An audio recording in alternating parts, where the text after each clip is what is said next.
Hola a todos y bienvenidos a El Vórtice del Pánico. Hoy nos sumergiremos en las más aterradoras historias de terror de militares.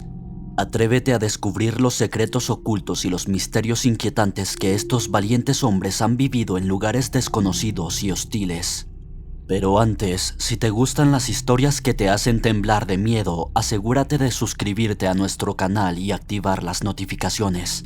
Así, no te perderás ninguna de nuestras escalofriantes narraciones. Ahora, agarra tu linterna y prepara tus nervios, porque es hora de adentrarnos en lo desconocido. Comencemos. Bebida mortal, horror militar en el desierto. Siempre me ha fascinado la idea de servir a mi país, y por eso me uní a las Fuerzas Armadas. Pero lo que experimenté durante una misión en el norte de África fue algo que, sinceramente, desafió todo mi entrenamiento y, por cierto, mi cordura. Estábamos en una misión de reconocimiento en una aldea remota, lejos de la civilización tal como la conocemos. Había un rumor de que un grupo insurgente operaba en la zona y nos enviaron para confirmar. Las temperaturas diurnas eran abrasadoras y las noches frías como el hielo.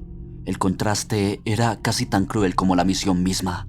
A medida que avanzábamos por la polvorienta aldea, nuestros ojos no dejaban de escrutar en busca de amenazas. Los edificios estaban hechos de barro y el sol implacable los blanqueaba.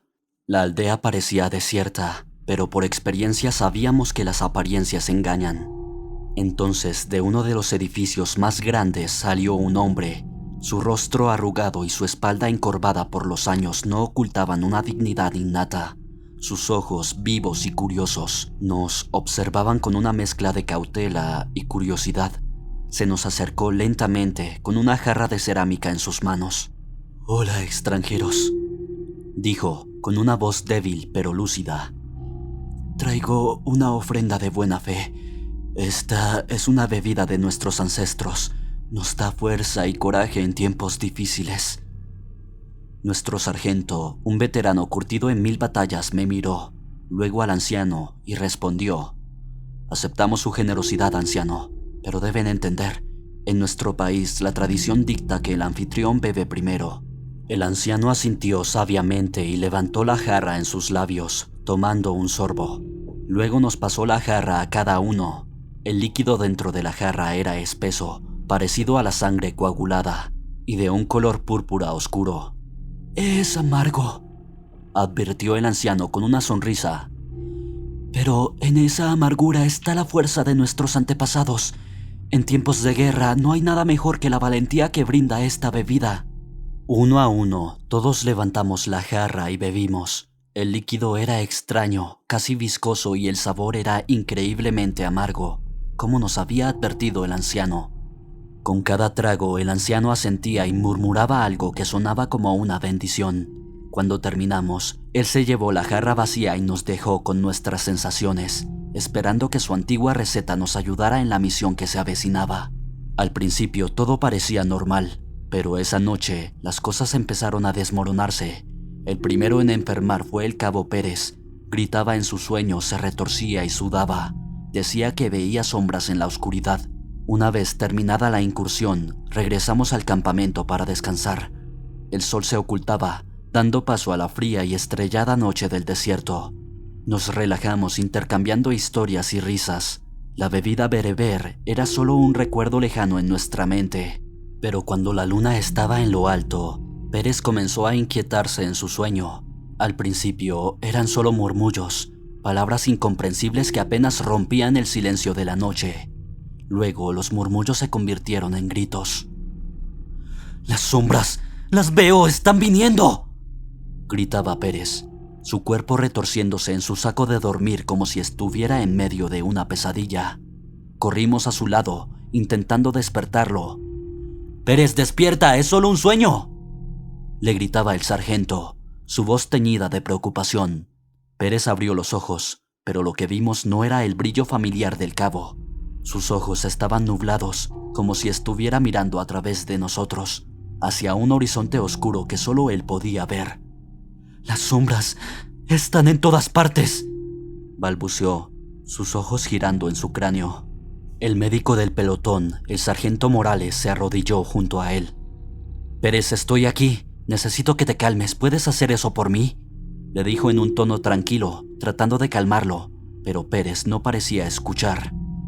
¡Las sombras están viniendo!, repitió, su voz escalando en un grito agudo. Morales trató de calmarlo con medicación, pero parecía que nada podía penetrar en el mundo oscuro en el que Pérez se había sumergido. Después de esa aterradora noche con Pérez, creíamos que lo peor había pasado, pero al día siguiente Martínez, uno de nuestros francotiradores, comenzó a comportarse de manera extraña. Se quedó mirando fijamente al desierto, murmurando sobre figuras danzantes en las dunas. Cuando intentamos calmarlo, su rostro se retorció en una expresión de pánico y empezó a retroceder. «¡No pueden verlas! ¡Están ahí en las dunas! ¡Nos observan!», gritó Martínez, señalando hacia el desierto vacío. El sargento Morales trató de acercarse a él. «Martínez, escúchame, no hay nada en las dunas, estás alucinando. Necesitamos que te calmes», dijo Morales, intentando razonar con él. Pero Martínez no parecía escuchar. Siguió retrocediendo hasta que se topó con su tienda y cayó al suelo, continuando sus delirios. Pronto, otros miembros del pelotón empezaron a mostrar síntomas similares: murmullos sobre criaturas invisibles, gritos en medio de la noche, miradas vacías y palabras sin sentido. Era como si una locura colectiva se hubiera apoderado de ellos. «¡Por Dios, qué está pasando!», gritó el teniente García, nuestro líder de pelotón, mientras veía a sus hombres caer uno tras otro. Morales se encogió de hombros, luciendo tan perdido como el resto de nosotros. «No lo sé, teniente, no entiendo lo que está pasando. Necesitamos evacuar, necesitamos ayuda». Pero antes de que pudiéramos pedir ayuda, el teniente García también cayó. Empezó a hablar en un lenguaje que ninguno de nosotros entendía, sus ojos girando en sus órbitas. Mientras el último de mis compañeros caía en la locura, me encontraba solo en mi claridad, una isla en medio de un mar de demencia. No sabía por qué no estaba afectado, y ese misterio solo intensificaba mi miedo. Miré a mis compañeros, cada uno sumido en su propio mundo oscuro e incomprensible. Sus gritos y sollozos se convirtieron en la banda sonora de mis noches, y sus miradas perdidas confusas llenaban mis días. Cada día me despertaba temiendo que fuera el próximo. Cada noche me iba a dormir esperando no despertar en la misma condición.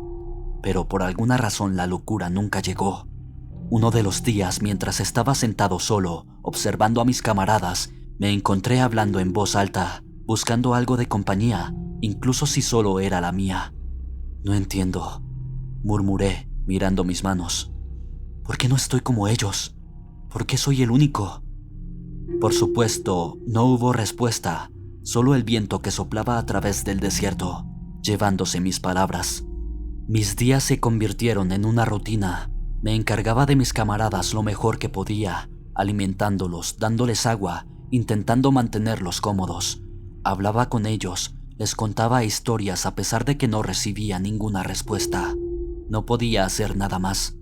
El miedo que sentía se convirtió en un constante zumbido en mi mente, un compañero constante que nunca me dejaba. Pero a pesar de todo mi miedo, a pesar de todas mis expectativas, la locura nunca llegó. Tomé la difícil decisión de dejar a mis camaradas y buscar ayuda. Con una pesadez en el corazón, recogí mi mochila, lancé una última mirada a mis compañeros y me puse en camino. El viaje fue tortuoso. El sol del desierto era implacable y la soledad era una compañera cruel, pero me obligué a seguir adelante, moviéndome con la esperanza de encontrar ayuda. Logré establecer contacto con la base. Le expliqué la situación lo mejor que pude y pronto un equipo de rescate fue enviado a nuestra ubicación. Cuando llegaron, encontraron a mis compañeros exactamente como los había dejado, en un estado de catatonía, perdidos en sus propios mundos. Les expliqué sobre la bebida que habíamos tomado en la aldea y rápidamente comenzaron a hacer pruebas. Después de algunos análisis, los médicos confirmaron mis peores sospechas. La bebida contenía una planta neurotóxica nativa de la región. En pequeñas dosis podía inducir alucinaciones, pero en las cantidades que habíamos consumido, había provocado una pérdida total de la conciencia. «No entiendo», me dijo el médico, mirándome con confusión. «Según nuestros informes, deberías estar en la misma condición que tus camaradas. ¿Por qué no te afectó?». Sacudí la cabeza. No lo sé, doctor. Yo bebí de la misma jarra, debí haber sido el siguiente. El médico se quedó en silencio por un momento, pensando. Quizás tienes alguna resistencia natural a la neurotoxina. Es raro, pero no imposible. Lo investigaremos más a fondo. Asentí, sintiéndome vacío. Por favor, solo hagan todo lo posible por mis hombres, le rogué. No pueden terminar así. El médico asintió. Haremos todo lo que podamos, soldado. Eso te lo prometo. Y así terminó mi historia. Una historia de camaradería, miedo y soledad. Una historia de horror en medio del desierto, pero también una historia de supervivencia y de esperanza, porque a pesar de todo, seguía vivo, y mientras viviera lucharía por mis hombres, esperando que un día ellos también pudieran contar sus historias. El río del miedo, la historia no contada de una misión militar trágica.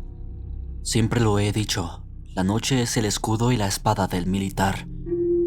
Pero esa noche en particular, la oscuridad se sentía más pesada, como una losa amenazante sobre nuestros corazones. A medida que avanzábamos hacia el río, podía sentir un frío inexplicable que se arrastraba por mi columna vertebral. Nos habíamos detenido justo antes de llegar al río para tomar un respiro. Fue entonces cuando Peralta, un novato ansioso, comenzó a hablar. «Dicen que este río está maldito», comenzó. Su voz era apenas un susurro. «Los locales hablan de espíritus que viven en las aguas, que se llevan a los incautos que se atreven a cruzar de noche». Rodríguez, otro de los soldados, le lanzó una mirada severa. «Cállate, Peralta, ¿no ves que ya es bastante difícil sin tus cuentos de miedo?» Yo, en un intento de calmar la situación, asentí. «Nada de cuentos de terror, Peralta», le dije. «Debemos centrarnos en nuestra misión. Estamos aquí para asegurar el área, no para espantar a la gente con historias de fantasmas». Peralta asintió, tragando saliva. «Sí, teniente», murmuró. Pero a pesar de mis palabras, no podía evitar notar el inquietante silencio que se había instalado. A nuestro alrededor, la oscuridad parecía crecer. La suave corriente del río se mezclaba con el viento para crear un susurro casi fantasmal. Romero, nuestro radioman, intentó romper la tensión. «Apuesto a que los espíritus del río se asustarían de nosotros en lugar de al revés», dijo con una risa forzada, pero su broma no consiguió el efecto deseado. En cambio, cada uno de nosotros volvió a su silencio, inmersos en sus propios pensamientos. Cuando reanudamos nuestra marcha, la oscuridad parecía aún más densa, como si hubiera escuchado nuestra conversación y decidido demostrar su poder. La historia de Peralta, aunque descartada, había sembrado una semilla de temor en nuestros corazones. A medida que nos acercábamos al río, cada uno de nosotros caminaba con la espalda un poco más rígida, la respiración un poco más contenida. Aunque lo negábamos, la leyenda del río nos había afectado. Comenzamos a cruzar el río uno por uno, asegurándonos de que la cuerda que habíamos atado al otro lado estaba segura. Yo fui el último en cruzar. La linterna en mi casco iluminaba el camino mientras seguía la cuerda. Fue entonces cuando escuché el primer grito. «¡Peralta!», grité, aunque mi voz parecía débil frente al estruendo del río. Vi cómo se retorcía en el agua, luchando contra algo que no podíamos ver. «¡Ayuda!», Peralta gritó, su voz aguda y llena de temor. Pero por mucho que intentamos alcanzarlo, la corriente del río era demasiado fuerte. «¡Sostente de la cuerda!», gritó Romero desde la orilla. Intenté lanzarle el extremo libre de la cuerda que llevaba conmigo, pero la corriente lo arrastró rápidamente lejos de Peralta. El agua alrededor de Peralta burbujeaba y espumeaba como si estuviera hirviendo. Luchó, pateando y golpeando algo en el agua que no podíamos ver. «¡No puedo! ¡No puedo!», fueron sus últimas palabras antes de ser sumergido de golpe. «No puede ser», murmuró Romero. Sus ojos miraban con horror el lugar donde Peralta había desaparecido. ¿Qué demonios ha pasado?», intenté responder, pero las palabras no salían. Aún sostenía la cuerda, ahora inútil en mis manos, y la luz de mi linterna aún iluminaba el río, ahora serenamente liso. Hay Hay que buscarle, balbuceé finalmente, mi mirada aún fija en el agua. Romero asintió con la cabeza, pero antes de que pudiéramos hacer algo más, la radio crepitó con vida. Atención a todas las unidades, tenemos una situación de emergencia. La voz del comando central sonó desesperada, lo que solo aumentó nuestro terror. El río que antes parecía tranquilo, ahora se percibía como una amenaza latente. La superficie lisa ocultaba el horror que acabábamos de presenciar. García, Romero, ¿alguno de ustedes ve algo?, pregunté, dirigiendo la luz de mi linterna hacia el agua negra. No, nada, respondió García, su voz ronca por la tensión. Su linterna barría la superficie del agua con frenesí, pero no revelaba nada más que oscuridad y reflejos de luz en el agua. Romero, con la radio en mano, intentaba contactar con el comando. Central, aquí Delta, tenemos un hombre en el agua. Repito, un hombre en el agua, necesitamos apoyo, decía, su voz tensa. Hubo una pausa antes de que una estática ruidosa llenara el silencio nocturno. No hubo respuesta. Rodríguez, que había estado en silencio hasta ese momento, finalmente habló. ¿Qué vamos a hacer?, preguntó, su voz apenas audible sobre el ruido del río. Tenemos que seguir buscando, respondí, aunque sabía que las posibilidades eran escasas. El río se había llevado a Peralta sin dejar rastro, y la oscuridad solo se hacía más tensa con cada minuto que pasaba. Pero no podíamos rendirnos. No aún, no hasta que hubiéramos hecho todo lo posible, así que continuamos buscando en la oscuridad. El pánico se apoderó de nosotros. «Manténganse juntos», grité, pero era demasiado tarde. Otro grito, otro soldado desaparecido. Solo quedábamos el sargento Torres y yo. Mis palabras quedaron colgando en el aire mientras miraba a Torres, la única figura familiar que quedaba en esa oscuridad insondable. Los demás se habían ido, tragados por el río. Él y yo éramos los únicos que quedábamos, y podía ver en sus ojos el mismo temor que sentía. Torres asintió con la cabeza, sus ojos aún fijos en el río. «No sé qué es esto, teniente, pero tienes razón. Necesitamos salir de aquí», dijo. Su voz temblaba con miedo. Estaba a punto de responder cuando sentí un tirón en mi pierna. Miré hacia abajo, pero no había nada allí, solo la oscuridad. El tirón volvió a ocurrir, más fuerte esta vez. «¡Algo me tiene!», exclamé, tratando de liberar mi pierna. «¡Teniente!», gritó Torres, su rostro pálido bajo la luz de la luna. Intenté agarrar algo, cualquier cosa, pero el suelo debajo de mí cedió y me encontré siendo arrastrado hacia el río. «¡Corre, Torres, corre!», grité, incluso mientras sentía el agua fría envolverme. Luché con todas mis fuerzas, pero fue inútil. Como los demás, fui arrastrado hacia la profundidad del río. El último sonido que escuché fue el grito de Torres resonando en la noche. ¿Cómo sobreviví? No lo sé. Solo recuerdo despertar a la mañana siguiente en la orilla del río, solo y aterrorizado, de mis compañeros. No había rastro. Desperté con la garganta seca y la ropa empapada. Mi cuerpo estaba frío y mi cabeza latía. Durante unos minutos solo pude quedarme allí, acostado en la orilla, intentando entender qué había sucedido. Cuando finalmente logré ponerme de pie, miré a mi alrededor. El sol brillaba sobre el río, que parecía tranquilo y pacífico, casi burlándose de la pesadilla de la noche anterior. «¡Romero! García! ¿Rodríguez? ¡Peralta! ¡Torres!», llamé, pero mis palabras se perdieron en el viento.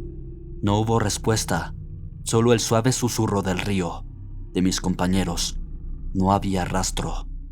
Agarré mi radio, que por algún milagro aún estaba a mi lado, y lo encendí. «Central, aquí el teniente Navarro», logré decir. «Necesito ayuda». La estática crujía por unos momentos antes de que una voz respondiera. «Navarro, ¿dónde está el resto de tu equipo?». No pude responder de inmediato. ¿Cómo podría explicar lo inexplicable? Finalmente, todo lo que pude decir fue: «Desaparecieron». Fue una espera aterradora antes de que llegara la ayuda. Cada minuto me sentía más y más solo. Cuando finalmente llegó el equipo de rescate, me encontraron temblando en la orilla del río, con la mirada perdida en las aguas tranquilas. Nunca se encontró rastro de mis compañeros y nunca pude explicar exactamente qué sucedió esa noche. No hay explicaciones racionales para lo que experimenté. Solo sé que sobreviví, aunque a veces me pregunto por qué. Un campamento militar abandonado. Terror y supervivencia en la selva. Nos encontrábamos en un campo de entrenamiento militar en el norte de España, preparándonos para un simulacro de guerra. Éramos un batallón de 20 hombres, todos veteranos endurecidos. La lluvia caía ligeramente mientras cenábamos alrededor de una gran hoguera en el centro del campamento.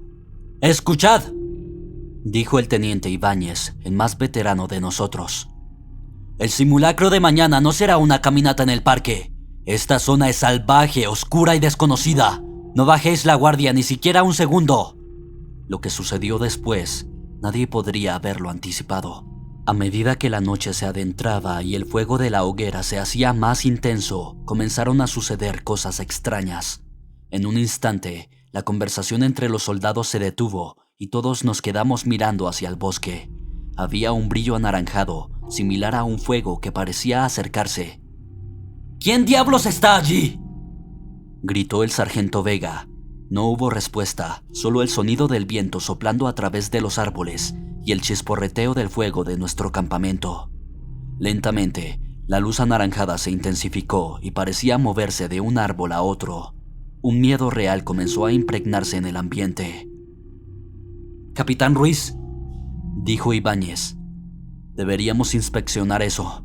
Asentí, agarrando mi rifle, y avanzamos juntos hacia el bosque. Lo que encontramos allí fue una escena que nunca olvidaré. Había un círculo de árboles en llamas, formando un anillo de fuego perfecto. Dentro de él no había nada más que tierra quemada y un eco de calor sofocante. Pero no había rastro de quién o qué pudo haber causado ese incendio. Antes de que pudiéramos siquiera comenzar a comprender la situación, los gritos comenzaron detrás de nosotros. Regresamos al campamento a toda prisa para encontrar que la hoguera se había extendido, consumiendo nuestras tiendas y pertenencias. Nos lanzamos a la tarea de apagar el fuego, pero todo fue en vano. Nuestro equipo, nuestras provisiones, todo se había ido, y para cuando controlamos el fuego, solo quedaba la mitad del campamento. Esa noche, envueltos en la oscuridad y el silencio, nos quedamos mirando las brasas humeantes de lo que una vez fue nuestro campamento. Cada uno de nosotros sabía que la lucha real había comenzado. La naturaleza nos había golpeado y tendríamos que luchar con uñas y dientes para sobrevivir a esto. Al día siguiente, nos dividimos en equipos de búsqueda para encontrar cualquier señal del fuego que habíamos visto en el bosque. Las horas se convirtieron en días, pero no encontramos rastro de nada fuera de lo común. Parecía como si lo que habíamos experimentado hubiera sido un espejismo, una ilusión producida por la tensión del simulacro. Nuestra comida consistía en latas de conservas y raciones militares, pero estas se agotaban rápidamente. El agua que habíamos traído consigo ya se había terminado, y aunque habíamos logrado encontrar un arroyo cercano, era evidente que no era suficiente. Cada día se convertía en una lucha constante por encontrar más provisiones. Un día, después de una búsqueda infructuosa de alimento, me encontré con el soldado Ortega, uno de nuestros mejores hombres. Lo encontré sentado en el suelo, mirando a la nada con una mirada vacía. Se le veía demacrado, su uniforme colgaba de su cuerpo delgado. «Capitán», me saludó, con una voz apenas audible. «Ortega», respondí. «¿Cómo estás?». Levantó la vista hacia mí.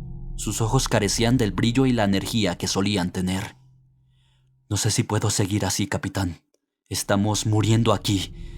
El hambre, el frío, el miedo. No fui entrenado para esto». Intenté darle palabras de aliento, pero sabía que no servían de mucho. «Necesitamos seguir luchando, Ortega. Tenemos que mantenernos fuertes por los demás». «¿Y si no hay nada por lo que luchar, capitán? ¿Y si esto es todo?», respondió. Apreté los dientes, sintiendo la dureza de sus palabras. «Entonces luchamos por nosotros, Ortega. Luchamos por sobrevivir. No vamos a rendirnos». Su mirada se volvió hacia el cielo estrellado, como buscando una respuesta en la oscuridad. Espero que tengas razón, capitán, porque no sé cuánto más podemos aguantar. Nos habíamos convertido en sombras de los soldados que éramos, enfrentándonos a un enemigo que no podíamos combatir con armas. El hambre y la desesperación eran tan letales como cualquier bala, y estábamos perdiendo la batalla. Mañana será un mejor día, prometí a mis hombres, aunque no estaba seguro de poder cumplir esa promesa. Pero tenía que mantener la moral alta, tenía que darles una esperanza a la que aferrarse. El soldado López era uno de los más jóvenes del equipo, apenas un chico de 20 años con una sonrisa radiante y una energía inagotable. Un día, simplemente no estaba allí. Buscamos su tienda, la zona alrededor del campamento, pero no había rastro de él. López no ha vuelto de su guardia, anunció el sargento Vega con una expresión preocupada. Miré a mi alrededor, viendo los rostros tensos de mis hombres. La desaparición de López era un golpe que no estábamos preparados para asumir. Debe estar cerca, insistió el soldado Ortega. Probablemente se perdió o se lastimó. A pesar de las palabras de Ortega, todos sabíamos que la situación era grave. La selva alrededor del campamento era densa y peligrosa, y López solo era un muchacho. Durante días peinamos el bosque buscando cualquier rastro de López. Cada crujido en el follaje, cada movimiento en la sombra alimentaba la esperanza de encontrarlo, pero nunca lo encontramos. Después de una larga búsqueda infructuosa, regresamos al campamento. El teniente Ibáñez, con una mirada sombría, rompió el silencio. Debemos aceptar la posibilidad de que López no regrese, dijo en voz baja. No podemos rendirnos ahora, protesté. Tenemos que seguir buscando. Capitán, interrumpió el sargento Vega. Hemos buscado en todas partes. No hay rastro de López. Podríamos perder a más hombres si continuamos. La realidad de las palabras de Vega me golpeó como si fuera un puñetazo, pero sabía que tenía razón. Si seguíamos buscando y descuidando nuestras necesidades básicas, podríamos perder a más hombres. Está bien, cedí finalmente. Pero no olvidamos a López. Mantenemos una guardia, por si acaso regresa. Una semana después de la desaparición de López, el soldado Martínez comenzó a mostrar signos de enfermedad. Estaba pálido y sudoroso, y jadeaba con dificultad. Pronto, otros también empezaron a mostrar síntomas similares: fiebres altas, dolores de cuerpo y vómito. Sin medicamentos ni equipo médico estábamos indefensos. Una noche, mientras me sentaba junto a Martínez, él me miró con ojos nublados. «Capitán», susurró, su voz apenas un hilo. «No me siento bien». Le sostuve la mano, intentando ofrecerle algún tipo de consuelo. «Lo sé, Martínez», le dije suavemente. «Estamos haciendo todo lo posible para ayudarte». Martínez tosió, una tos seca y desgarradora que parecía sacudir todo su cuerpo. «¿Vamos a morir aquí, capitán?», preguntó. Miré a Martínez, a su rostro pálido y sudoroso. Quería decirle que todo estaría bien, que saldríamos de esto, pero las palabras se quedaron atascadas en mi garganta. En su lugar, apreté su mano con fuerza. «No, Martínez, no vamos a morir aquí». Pero a medida que pasaban los días, la situación empeoraba. Más hombres se enfermaron, y sin medicinas ni medios para tratarlos, solo podíamos ver cómo sufrían. La impotencia era aplastante. Una noche, mientras me sentaba junto al fuego, Ibáñez se acercó a mí. «Capitán», dijo con un tono grave, «no podemos seguir así. Algo está enfermando a los hombres. Necesitamos encontrar ayuda». Asentí, sintiendo el peso de sus palabras. «Tienes razón, Ibáñez. Enviaré a Vega y a Ortega a buscar ayuda mañana. No podemos esperar más». Esa noche, el cielo se llenó de nuevo con ese inusual resplandor anaranjado. Apareció de la nada, envolviendo los árboles en un manto de luz cálida y misteriosa. Todos nos quedamos helados, sin atrevernos a mover un músculo. El fuego anaranjado», murmuró Ortega, señalando hacia la dirección del resplandor. Los hombres se levantaron rápidamente, agarrando sus armas y preparándose para lo que pudiera venir. «Vamos a ver qué es eso», ordené, mi corazón latiendo con fuerza. Pero tengamos cuidado, no sabemos qué podemos encontrar. Ortega, Vega y yo nos adentramos en la selva siguiendo el resplandor. Los árboles parecían moverse a nuestro paso, como si estuvieran vivos. El bosque estaba en silencio, excepto por el crepitar de las llamas y el latido de nuestros propios corazones. Llegamos al origen del resplandor y encontramos nada. No había ninguna fuente visible para el fuego, solo el brillo anaranjado que parecía emanar del propio aire. Nos quedamos allí, desconcertados y asustados. Después de horas buscando alguna pista, volvimos al campamento. Los hombres nos esperaban, sus rostros tensos y llenos de miedo. No encontramos nada, les dije con la voz temblorosa. No sabemos lo que causa este fuego anaranjado. La desesperación se apoderó del campamento esa noche. El fuego anaranjado, la desaparición de López, la enfermedad. Todo se estaba volviendo demasiado. Pero no podíamos rendirnos. Teníamos que sobrevivir. Los días se convirtieron en semanas y las semanas en meses. El fuego anaranjado apareció algunas veces más, pero nunca encontramos su origen. Perdimos a más hombres a causa de la enfermedad, pero nunca abandonamos la esperanza. Un día, una patrulla de rescate nos encontró. Nos llevaron de vuelta a la civilización, lejos de la selva y sus misterios, pero las cicatrices que llevamos, tanto físicas como emocionales, nunca nos abandonaron. Al final, sobrevivimos, pero el precio que pagamos fue alto.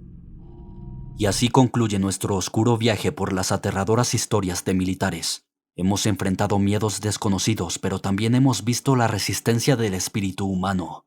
Si te gustó este video, no olvides darle like, suscribirte y activar las notificaciones para más contenido de El Vórtice del Pánico. Y si tienes una historia para compartir, déjala en los comentarios. Gracias por acompañarnos. Nos vemos en la próxima aventura. Hasta entonces, mantente alerta. El próximo misterio puede estar a la vuelta de la esquina.